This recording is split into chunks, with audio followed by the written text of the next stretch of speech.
Hello everyone. Yesterday we deal about the transduction experiment. उसका हमने basic deal कर लिया था और उसके स्टेप्स हमने यहाँ पर लिख लिए थे. आज की इस वीडियो में हमें एक्सपेरिमेंट को डिटेल से डील करना है कि कैसे कैसे उसको फॉलो किया गया था, जो काफ़ी इम्पोर्टेंट है. डीएनए को एज ए जेनेटिक मटेरियल साबित करने में इस एक्सपेरिमेंट का भी काफ़ी इम्पोर्टेंट रोल था. But in last class we discussed about the basic of the transduction and the three different steps of the transduction experiment.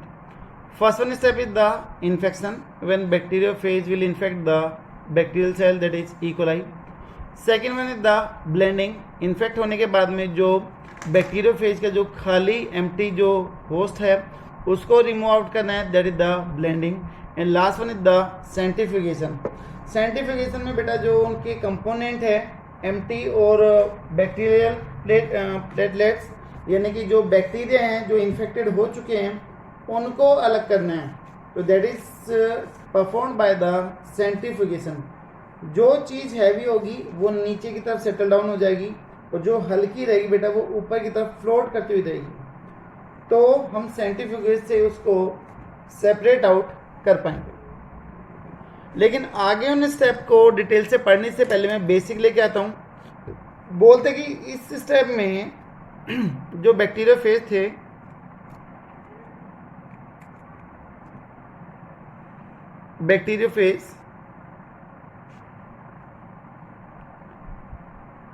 उनको बेटा रेडियो एक्टिव किया गया. एक में तो जो फॉस्फेट है वो 32 लिया गया और एक में जो सल्फर है वो ले गया 35. ठीक है. कहीं कहीं पे आपको इवन ऐसे भी दे रखा है, PO4 दे रखा है और कहीं पे SO4 दे रखा है. तो कोई दिक्कत नहीं है, बात एक ही रहेगी. ठीक है. तो ये है आपका रेडियो एक्टिव फॉस्फेट और ये रेडियो एक्टिव सल्फर.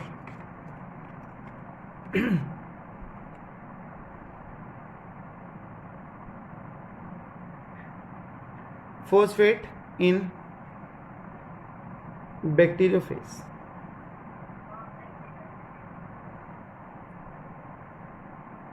डीएनए बेटा फॉस्फेट किसका कंपोनेंट है? डीएनए का कंपोनेंट है. आपको पता है कि जो डीएनए वो 3 चीज़ों से मिलकर बनती है. हम पहले भी ये चीज़ें देख चुके हैं. एक तो था फॉस्फेट, एक था शुगर और तीसरा था नाइट्रोजनस बेस. तो फॉस्फेट को अगर हम रेडियो एक्टिव करते हैं तो मतलब हम न्यूक्लियोटाइड या फिर डीएनए को रेडियो एक्टिव करने लग रहे हैं. तो यहाँ पर मैंने लिख दिया है P32 रेडियो एक्टिव फॉस्फेट इन बैक्टीरियोफेज डीएनए, उसके डीएनए में प्रेजेंट है. इधर है बेटा क्या? S35 सल्फर किस में प्रेजेंट होगा? In the amino acid. कुछ अमीनो एसिड ऐसे जैसे कि cysteine and the methionine amino acid जिनके अंदर सल्फर प्रेजेंट होता है. तो radio active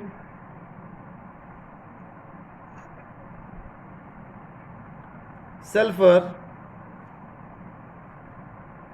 present in the protein of bacteriophage.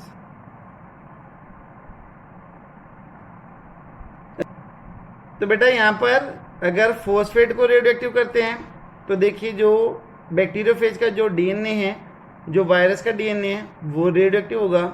अगर हम सल्फर को रेडियो एक्टिव करते हैं तो जो बैक्टीरियोफेज की जो प्रोटीन है वो रेडियो एक्टिव होगी. अब बात आती है कि हम प्रोटीन या फिर जो डीएनए है वायरस का उसको कैसे रेडियो एक्टिव कर सकते हैं, क्योंकि हमें तो पता है कि जो वायरस है वो इनऑर्गेनिक कल्चर मीडिया पे ग्रो करता ही नहीं है. अगर आप उसको अगार अगार के सॉल्यूशन पे, चीनी के घोल पे या किसी भी चीज़ पे ग्रो करवाना चाहो तो वो बिल्कुल भी ग्रो नहीं करेगा. ठीक है. तो फिर बेटा हम कैसे कन्वर्ट करवा पाएंगे एक नॉर्मल बैक्टीरियोफेज को रेडियो एक्टिव या फिर लेबल्ड बैक्टीरियोफेज में कैसे कन्वर्ट करवा पाएंगे? ठीक है. तो देखिएगा, तो मैं यहाँ पे लिख रहा हूँ how it can be possible to label the bacteriophage. How it is possible to label या फिर टू मेक रेडियो एक्टिव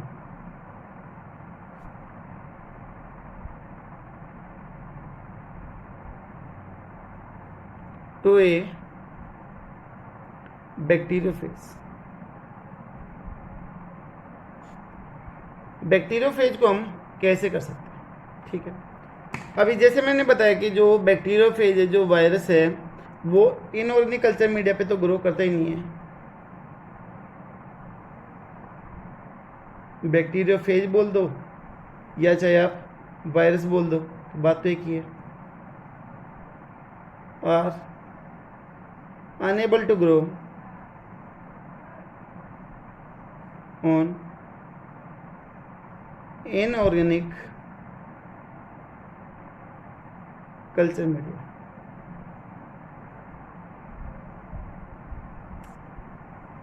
तो इनऑर्गेनिक कल्चर मीडिया पे तो ये ग्रो करेंगे नहीं। तो बेटा सबसे पहले हमें क्या करना पड़ेगा कि जिसके ऊपर ये अटैक करेंगे, है ना, जिसको ये खाते हैं, उन्हीं को हमें क्या करवाना पड़ेगा, रेडियो एक्टिव करवाना पड़ेगा। तो है क्या बैक्टीरियोफेज, तो सीधी सी बात है कि ये बैक्टीरिया को खा रहे हैं, तो सबसे पहले तो हमें बैक्टीरिया को ही रेडियो एक्टिव करवाना पड़ेगा, ठीक है। तो unable to grow on the inorganic culture media, so firstly we have to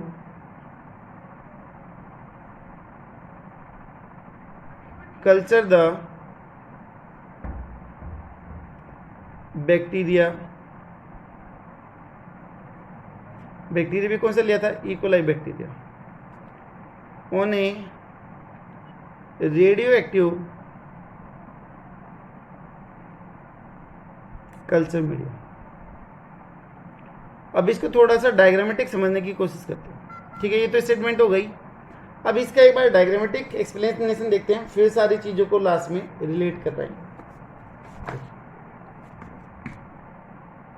ये कोई एक बैक्टीरिया है, मैंने इसको एक कल्चर मीडिया के अंदर रख दिया, मैंने इसको एक कल्चर मीडिया के अंदर रख दिया, ठीक। और बेटा इस कल्चर मीडिया के अंदर मैंने P32 डाल दिया, फॉस्फेट 32 डाल दिया। और एक जो दूसरा मैंने कल्चर मीडिया लिया है बेटा,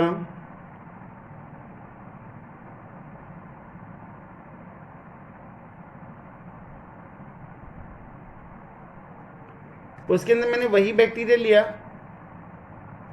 लेकिन इस बार मैंने क्या कर दिया, इधर सल्फर रेडियो एक्टिव ले लिया, S35 ले लिया। अब देखो जो ये बैक्टीरिया हैं, दीज आर द बैक्टीरिया।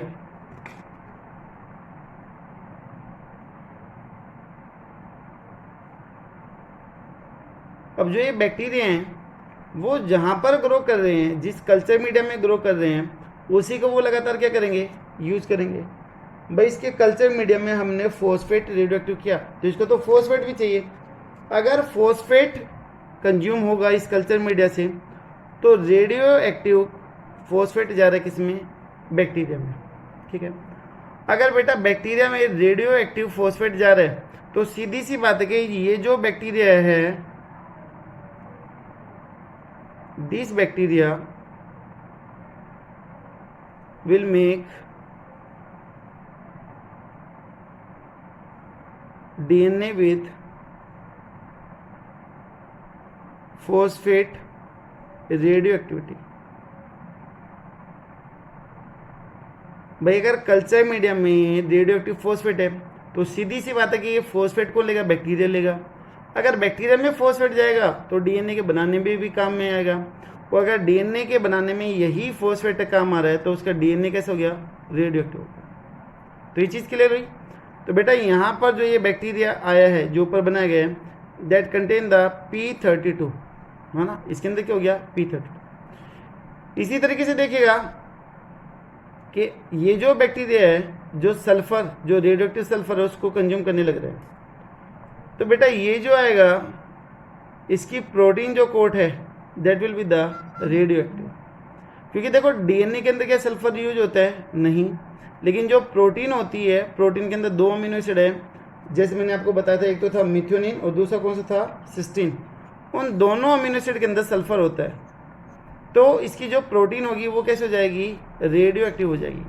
तो This bacteria will have radioactive protein due to radioactive amino acid. कौन कौन सा अमीनो एसिड बताए हैं, ये भी पूछा जाता है कॉम्पिटिशन एग्जाम में। The first one is the cysteine and second one is the methionine. Cysteine और मिथ्योनिन ये दो अमीनो एसिड हैं जो रेडियो एक्टिव हो जाते हैं सल्फर को करने से। तो जो प्रोटीन बनेगी वो भी कैसे हो जाएगी, रेडियो एक्टिव हो जाएगी। तो बेटा यहाँ पर रेडियो एक्टिव प्रोटीन आ गई और यहाँ पर जो डीएनए वो रेडियो एक्टिव आ गया। ठीक है, अभी हम इन्हीं बैक्टीरिया के ऊपर ध्यान देना। यहाँ पर आपको थोड़ा बहुत सॉरी, यहाँ पर आपको थोड़ा बहुत कन्फ्यूजन हो सकता है। एक बार पहले हमने बैक्टीरिया को रेडियो एक्टिव कर दिया, हमें करना किसको है, वायरस को करना है। तो बेटा ये जो बैक्टीरिया हैं जो रेडियो एक्टिव वाले हैं,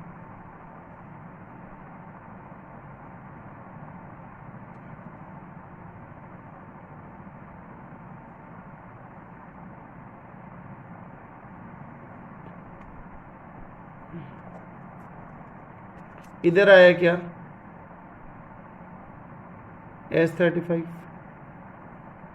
यहाँ पर क्या है,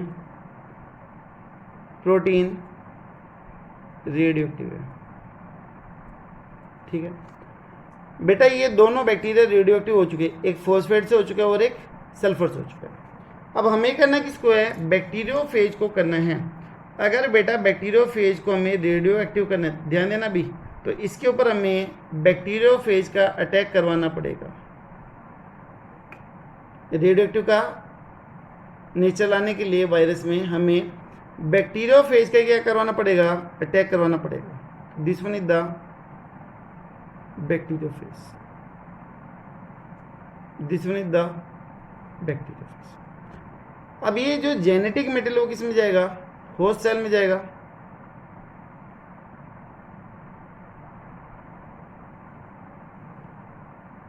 ये होस्ट सेल हो गई। अब ये होस्ट सेल में डीएनए चला गया वायरस का। अब आपको पता है कि जो वायरस है वो कमेंडरी नेचर का है, यानी कि जो होस्ट है उसको खुद के कंट्रोल में ले लेता है, फिर अपनी मर्जी से काम चलाता है। तब नए वायरस बनेंगे तो वो किसका मटेरियल यूज करेगा बेटा, use the material of the host cell. Host cell के मटेरियल को वो यूज करेगा। जैसे ये बैक्टीरियल सेल थी, इसके अंदर काफ़ी सारे बैक्टीरियोफेज बनेंगे।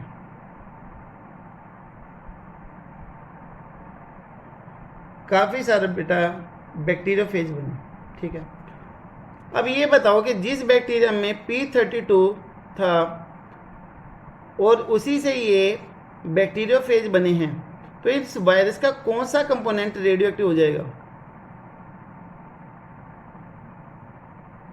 बोलो। अगर रेडियो एक्टिव फॉस्फेट था तो वायरस का कौन सा कंपोनेंट रेडियो एक्टिव हो जाएगा,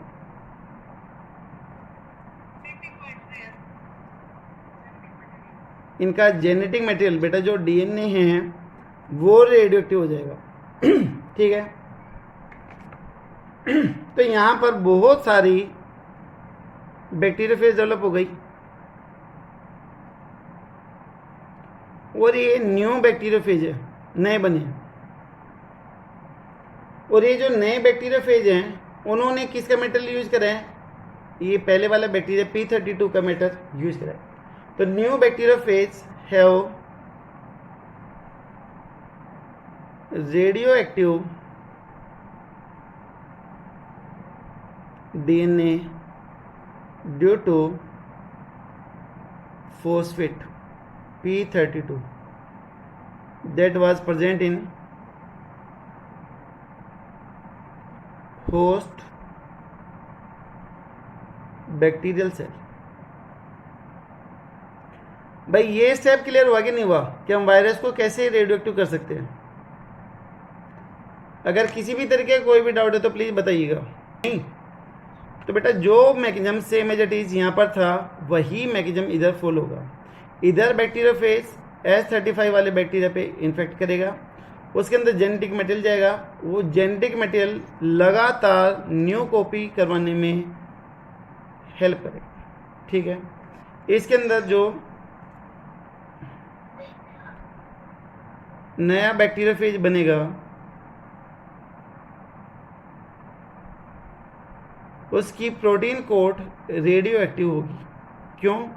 क्योंकि वहाँ पर उन्होंने रेडियो एक्टिव सल्फर का यूज किया है और सल्फर से बनते हैं सिस्टीन और मिथ्योनिन अमीनो एसिड बनते हैं और वही अमीनो एसिड आके चल के प्रोटीन की फॉर्मेशन करेगी। ठीक है, उसके बाद में तब ये सेल ब्रशअप होगी, फट जाएगी, तो यहाँ से न्यू बैक्टीरियोफेज रिलीज होगा।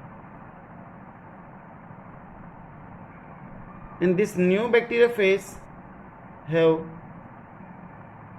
ज़्यादा नहीं बना रहा मैं 6, तो this one have the radioactive protein code।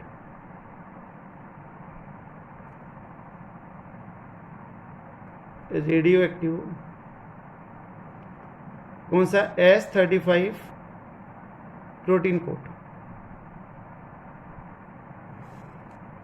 यहां पे मैं लिख देता हूं bacteriophage use S35 of host cell and make their own protein code, और जिसकी वजह से कैसे हो जाएगा? रेडियो एक्टिव हो जाएगा। तो ये सेल ब्रशअप हो गई, तो बेटा ब्रशअप होने के बाद में ये जो वायरसेज है वो रिलीज हो रहे, तो ऐसे नेचर देगी। सेम एज इट इज मैं इधर बोल दूं, इधर भी बेटा सेल क्या करेगी? रप्चर करेगी, ब्रशअप करेगी। ब्रशअप करते ही इधर से बैक्टीरियोफेज रिलीज होगा। कौन सा बैक्टीरियोफेज है ये? बोलो। This one is the T2 phase which have the DNA as the genetic material. So this one is the radioactive P32 DNA bacteriophage. ठीक है, ये ऐसे बैक्टीरियोफेज हो गया जिसके अंदर रेडियो एक्टिव डीएनए, और ये ऐसा हो गया जिसके अंदर रेडियो एक्टिव क्या है? Protein coat. अब जिसके अंदर भी रेडियो एक्टिविटी है they are known as the labelled word use करेंगे जहां पर भी हम रेडियो एक्टिविटी की बात करेंगे। तो यहां पे मैं अलग से लिख रहा हूं labelled word is used for the radio activity चाहे किसमें में भी हो, बैक्टीरिया में हो चाहे बैक्टीरियोफेज में हो, उसके लिए हम लेबल्ड वर्ड यूज करें। बेसिक क्लियर है कि हम वायरस को कैसे रेडियो एक्टिविटी दे सकते हैं। सबसे पहले बेटा हमें बैक्टीरिया में लानी पड़ेगी, उसके बाद फिर बैक्टीरिया पे हमें बैक्टीरियोफेज को ग्रो करवाना पड़ेगा कई जनरेशन तक। उसके बाद में वो रेडियो एक्टिविटी बैक्टीरिया से किस में चली जाएगी? बैक्टीरियोफेज में चली जाएगी। ये हुआ बेसिक क्लियर कि ट्रांसडक्शन में कैसे कैसे स्टेप इन्वॉल्व होंगे, किस किस चीज़ का वहाँ पर इन्वॉल्वमेंट होगा वो सब। अब बेटा हमें यहाँ पर बात करनी किसकी? स्टेप्स की बात करनी। जो हमने 3 स्टेप देखे थे, इन्फेक्शन, ब्लेंडिंग और सेंट्रीफ्यूगेशन, वो यहाँ पर हमें देखनी है। आप कहो तो मैं आपको एक बार पहले नोटबुक में समझा देता हूँ, उसके बाद बुक में समझा देता हूँ, या फिर एक बार पहले बुक में समझा देता हूँ फिर मैं आपको नोटबुक में समझा देता हूँ। पहले आप बुक में देख लीजिएगा, एक बार होल्ड करिएगा।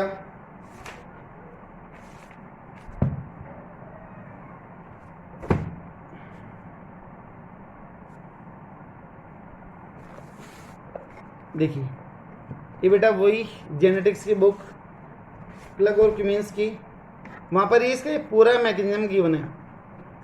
T2 अनलेबल्ड बैक्टीरियोफेज है, उसको उन बीकर में डाल दिया गया है जहाँ पर phage added to the E coli in the radioactive medium. एक तरफ दे रखा है P32 और एक दे रखा है S35 दे रखा है, ठीक है, इन दोनों में डाल दिया। उसके बाद में देखिए प्रोजेनी निकल के आ रही है, इस बीकर से एरो लगा के आपको न्यू बैक्टीरियोफेज निकलते हुए दिखाई दे रहे हैं। एक पे लिख रखा है P32 और एक पे लिख रखा है S35 लिख रखा है। तो प्रोजेनी फेज बिकम लेबल्ड, यानी कि जो नए वायरस आए वो भी रेडियो एक्टिविटी नेचर के हो चुके हैं। अब उसके बाद में देखिएगा ये जो लेबल्ड वाले हैं, labelled phase in fact the unlabelled bacteria, यानी लेबल्ड वाले ये हो गए, और इसके अंदर जो बैक्टीरिया है E coli bacteria, they are the normal E coli bacteria, normal E coli bacteria. उनको क्या करेंगे, ये इन्फेक्ट करेंगे। अब इन्फेक्ट करेंगे तो होगा क्या कि जो ये आया है वायरस बैक्टीरियोफेज, वो बैक्टीरिया की सेल को इन्फेक्ट करेगा, ठीक है। अब आगे का थोड़ा सा आपको कंजेस्टेड लगेगा, चीज़ें क्लियर नहीं होगी, तो मैं आपको एक दूसरी बुक से आगे एक चीज़ क्लियर करता हूँ। देखिए बेटा, इस मॉड्यूल में बड़ा सिंपल सा एक डायग्राम दे रखा है जो समझाने के हिसाब से सबसे बेस्ट डायग्राम है। बैक्टीरियोफेज ले रखा है, अब दो कंडीशन दिखा दी है। एक तरफ दिखा दिए यहाँ पर radio active detect in the supernatant nature का दिखा रखा है, और एक दिखा रखा है radio activity detect in the किसमें सेल्स के अंदर दिखा रखी है। अब यहाँ पर ले रखा है P32 और इस तरफ ले रखा है S35 ले रखा है। बैक्टीरियोफेज ने ई कोलाई बैक्टीरिया पे अटैक किया, इसका जेनेटिक मटेरियल अंदर गया, इन्फेक्शन स्टेज हो गई। उसके बाद में हमने ब्लेंडिंग करवाई, तो ब्लेंडिंग करवाई तो जो अटैचमेंट था वो टूट गया। ये जो है खाली they are known as the host cell, host नहीं सर, इसको घोस्ट सेल बोलते हैं। होस्ट सेल तो ये है बैक्टीरिया की, देखिए बैक्टीरिया की जो सेल है वो तो कहलाएगी होस्ट सेल, क्योंकि उसके ऊपर अटैक हो रहा है। इसको घोस्ट सेल क्यों बोला, क्योंकि सेल पहले नॉर्मल थी, ये विदाउट डीएनए की सेल अभी यहाँ पर घूमने लग रही है। तो एक तरीके से घोस्ट का जैसे नेचर इधर आ गया कि एम्प्टी होने के बाद में घूमने लग रही है। तो that's what is known as the ghost cell और also known as the empty cell, ठीक है, ये बोलते हैं। उसके बाद में जो वायरस का जेनेटिक मटेरियल था वो अंदर चला गया, उसने अपनी कॉपी लगातार बढ़ाई, ठीक है। उसमें कह रहे no radioactivity detect in the cell, यहाँ पर सेल के अंदर कोई भी रेडियो एक्टिविटी नहीं दिखाई दी, बैक्टीरिया की सेल में कोई भी रेडियो एक्टिविटी नहीं दिखाई दी। Radio active supernatant detect in the supernatant, supernatant का मतलब ये जो ऊपर के बच गए थे, सेंटिफिकेशन करने के बाद में दे रखा है सेंटिफिकेशन। तो सेंटिफिकेशन में बताया था कि जो हल्की चीज़ होगी, जो लाइट होगी, वो ऊपर की तरफ होगी, हल्की क्या जो एक खाली कोटिंग है, और नीचे क्या मिलेगी जो हैवी है, बैक्टीरियल प्लेटलेट, जिसके अंदर वायरस का डीएनए था। लेकिन यहाँ पर तो हमने देखो क्या कर रखा था, S35 ले रखा था, तो इसकी जो प्रोटीन थी वो कैसी थी, रेडियो एक्टिव। तो आगे आने वाला जो बैक्टीरिया था या फिर जो नए वायरस थे वो कैसे थे, सारे के सारे नॉर्मल थे, क्योंकि जैसे ये हटे तो यहाँ से जो रेडियो एक्टिव नेचर था वो भी खत्म हो गया, वो आगे की तरफ ट्रांसफर हो ही नहीं पाया। इसके केस में देखिएगा रेडियो एक्टिव डीएनए है, द रेडियो एक्टिव डीएनए, इसने बेटा बैक्टीरिया पे इन्फेक्शन किया, ब्लेंडिंग करवाया। अब देखिएगा सेंटिफिकेशन करवाने के बाद radioactivity direct in the cell, bacterial cell में रेडियो एक्टिविटी दिखाई दी, क्योंकि यहाँ पर हमने वायरस का genetic material DNA radioactive किया था। तो बैक्टीरिया का जो जेनेटिक मटेरियल है या फिर जो सेल है वो भी रेडियो एक्टिव नेचर की हो गई। यहाँ पर no radioactivity direct in the supernatant, supernatant का मतलब जो हल्का वाला पार्ट है जिसके अंदर ये सिर्फ खाली कोटिंग थी, वो आपकी सुपरनेटेंट की फॉर्मेशन करेगा, तो वहाँ पर ये नहीं मिलेगा। इवन जो नए वायरस निकल के आएंगे इस होस्ट सेल से, जो न्यू वायरस निकल के आएंगे उनके अंदर भी रेडियो एक्टिविटी दिखाई देगी। तो ये था आरसे और चीज़ का एक्सपेरिमेंट, जिसमें बैक्टीरियोफेज के अंदर अलग अलग तरीके की रेडियो एक्टिविटी करवाई गई। बैक्टीरिया में ट्रांसफ़र करवाया और आगे आने वाली प्रोजेनी को और होस्ट सेल को डिटेक्ट किया कि किस में रेडियो एक्टिविटी दिखाई दे रही है किस में नहीं। ठीक है, तो बेटा एक बार मैं डायग्राम ड्रॉ करता हूँ और फिर उसके बाद मैं आपको डिटेल से ये फिर से समझाता हूँ। देखिए यहाँ पर एक बैक्टीरिया फेज लिया, एक टाइप का लिख दूँ मैं T2 फेज।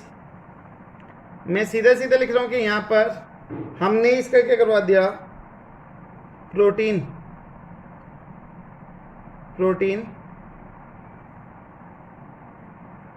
रेडियो एक्टिव है बाय S35 इन T2 फेज, यानी कि इस वायरस की हमने एक टाइप में प्रोटीन को रेडियो एक्टिव कर दिया S35 से। ठीक है, इसी T2 फेज का एक वायरस हमने रेडियो एक्टिव कर दिया। आर का मतलब radio active DNA bye P32। ठीक है, ये कर बेटा दोनों का इन्फेक्शन करवाया द बैक्टीरियल सेल। तो पहले स्टेप कौन सा आ गया आपका, इन्फेक्शन।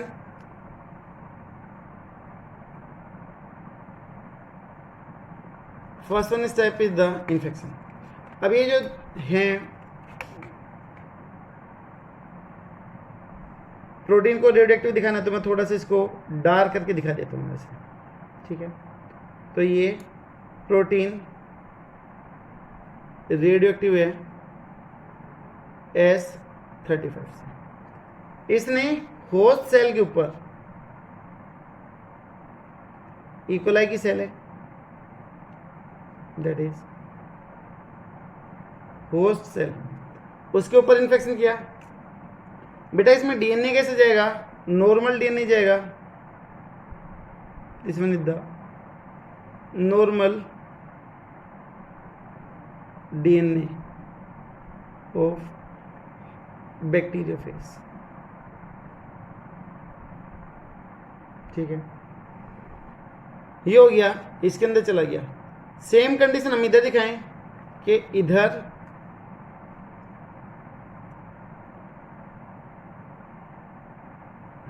जो रेडियो एक्टिव DNA था, इसको मैं डार्क करके दिखा रहा हूँ, अंदर यहाँ पे हल्का करके दिखाया था, तो रेडियो एक्टिव DNA P32 से। ठीक है, उसने एक होस्ट सेल पे इन्फेक्शन किया, रेडियो एक्टिव DNA आगे की तरफ चला गया। ठीक है, this one is the host. तो यहाँ पर radio active bacteriophage P32 DNA। ठीक है, दूसरा स्टेप करवा देंगे, ब्लेंडिंग।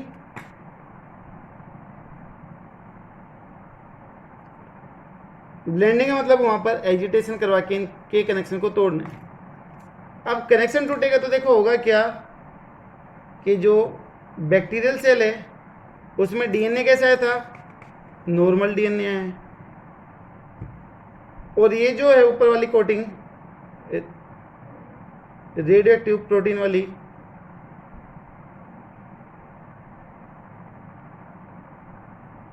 वो अलग हो जाएगी। इधर अगर करवाएंगे तो बेटा इधर क्या होगा,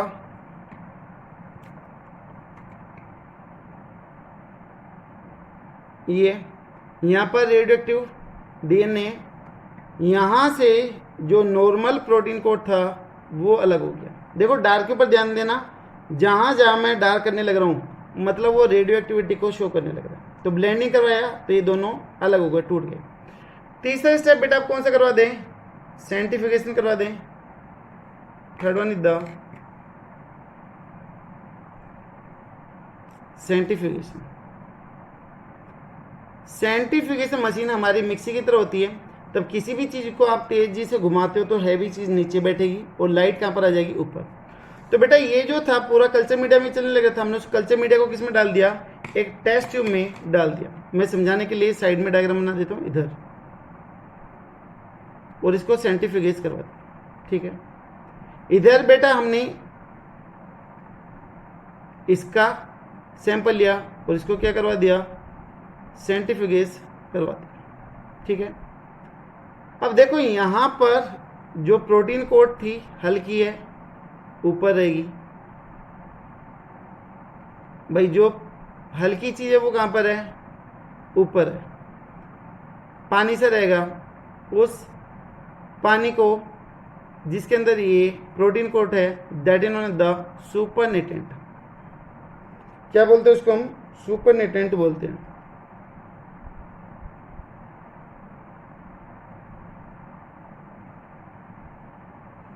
this one is the supernatant.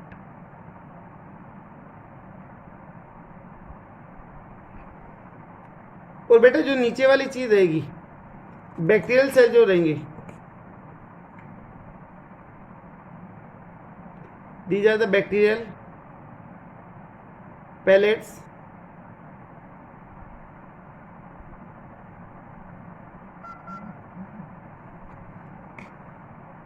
ये बैक्टीरियल पैलेट।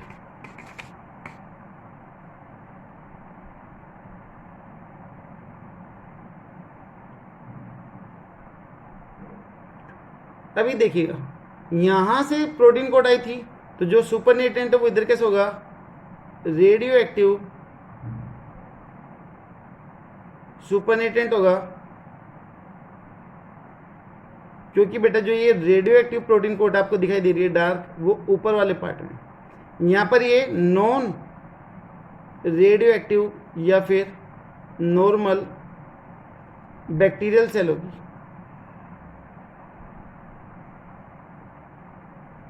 ठीक है, पहली वाली कंडीशन। दूसरी वाली कंडीशन में क्या है कि प्रोटीन कोड कैसे आई थी, नॉर्मल। तो this one is the normal या फिर नॉन रेडियो एक्टिव सुपरनेटेंट।